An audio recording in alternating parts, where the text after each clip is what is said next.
After laying out the laws for the burnt offering, the grain offering, the sin offering, and the guilt offering, Leviticus 7 completes God's instructions about the sacrifices and the sacred duties of the priests.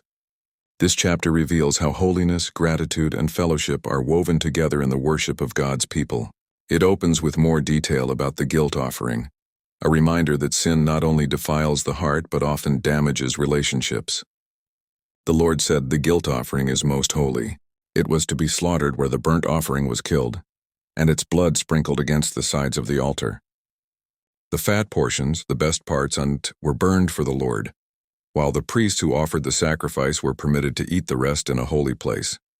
Only males of the priestly family could eat of it, and it had to be eaten in the tabernacle courtyard, a symbol that holiness cannot be taken lightly. What belonged to God could only be shared in His presence. The guilt offering, though born from sin, ended in fellowship. Sin forgiven, relationship restored, and worship renewed. The same applied to the sin offering. It was most holy, to be eaten by the priest who made atonement, and any article touched by its blood became consecrated. God was teaching Israel that His holiness was contagious. Contact with what is holy sanctifies, but contact with sin corrupts. Then the Lord gave Moses instructions for the fellowship, peace offering, the joyful sacrifice of thanksgiving and communion. There were three kinds: the thanksgiving offering, the vow offering, and the free will offering. If the offering was brought in thanksgiving, celebrating God's goodness, mercy, or deliverance, it had to be eaten on the same day it was offered. None of it could be left until morning lest decay set in. Worship was to be fresh, wholehearted, and immediate.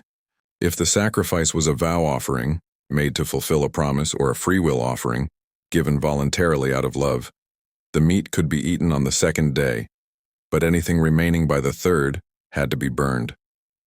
God was teaching that worship loses its fragrance when delayed or corrupted. What is given to Him must remain pure. Anyone who ate the meat of the sacrifice while unclean was to be cut off from the people. Holiness cannot mix with impurity. Fellowship with God requires both gratitude and reverence. Then came one of the most important commands in the chapter. Do not eat any of the fat or any blood. The fat represented the Lord's portion, the richest, best part of the animal, while the blood represented life, which belongs to God alone. To eat either was to disregard the sacred boundaries of His holiness. God was teaching His people that worship requires both joy and restraint. True fellowship means knowing what belongs to God and honoring it. The Lord then explained the portions assigned to the priests. The breast of the fellowship offering, called the wave offering, was to be waved before the Lord as a symbol of presenting it to Him, and then received back as His gift to the priests. The right thigh, the heave offering, was also given to the priest who offered the blood and fat. In this we see God's balance of worship and provision. The priest served the Lord by interceding for the people, and the Lord in turn provided for their needs from the people's offerings. Nothing was wasted. Everything had purpose. The chapter concludes with a summary. These are the regulations for the burnt offering, the grain offering, the sin offering, the guilt offering, the ordination offering, and the fellowship offering, which the Lord gave to Moses on Mount Sinai. Every offering, whether of blood, grain, or oil, spoke of atonement, thanksgiving, and communion.